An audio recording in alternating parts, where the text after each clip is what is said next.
ticket for being part of that experiment. I better get my fucking tambourine back after the show, that's all I'm saying.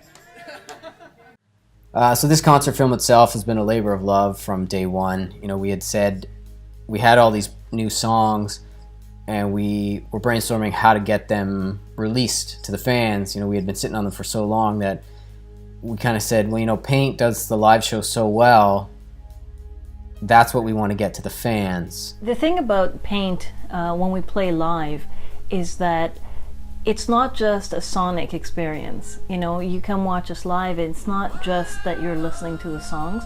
There's a visual aspect to the show, and you know, there might be things going on in the background, and the show itself, in terms of the performance, has a different energy to it. We really wanted to bring the audio and the visual together in a way that would sort of make an artistic commentary on contemporary culture and just sort of the ADHD or schizophrenic kind of quality to the attention span, you know, in the internet age, which is kind of ironic because we used a very VHS presentation of it. But I mean, I think the message was as relevant then as it is now. Rob and I originally bonded going to concerts at Toronto venue Rancho Relaxo, who had a giant VHS collection. It was just part of the aesthetic of the bar, and that was something that we were hoping to translate into this too. So it's not only just this translation of the construct, but it also does still have that personal angle to it, and kind of reflects us in a way. It reflects all of us. I used to have a ton of VHS. My parents still have all my old stuff. You make me feel old. You feel old. We're all fucking old. After that, a little bit of bass just so to make sure we're good.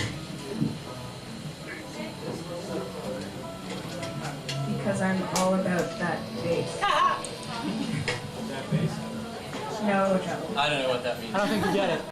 So we had 18 songs in the set list.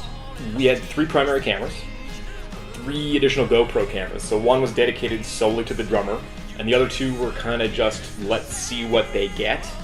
These were the earlier models, so they didn't have screens on them. You kind of just position them blindly and then like check the footage after and see how you did.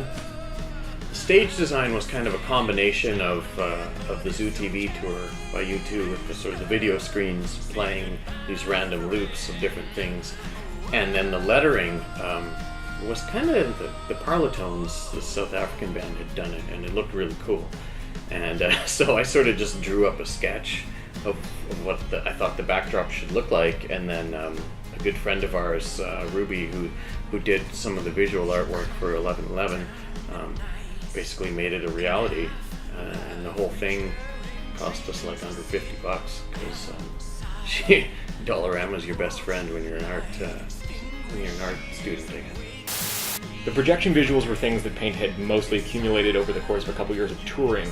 And then we inserted segments of some of our strongest visuals from the 1111 film. It ended up creating a really interesting dynamic where sometimes the music and lyrics and visuals would start to line up with each other in ways that would create additional meanings in ways that weren't there before. The Velvet Underground would do this, where they would have Andy Warhol's projections going on behind them as they would play, and it was totally up to chance how those would line up with what the band was doing at the time, and sometimes it would work fabulously and other times it would be a train wreck, but you never knew until you did it.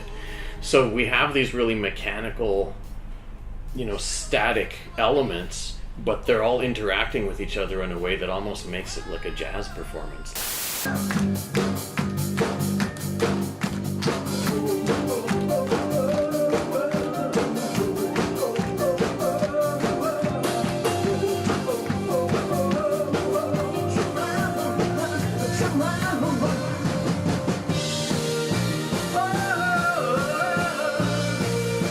Most bands, when they do a live album or concert film, you get like 4 or 5 nights to do it.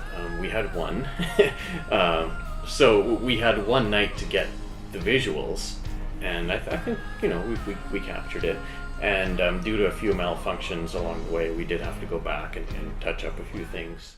Are we cool here? Should I be more gentle with this? Is that what's going on? Hold it tight. Hold it tight, like a man! Shove that in there, okay. We back.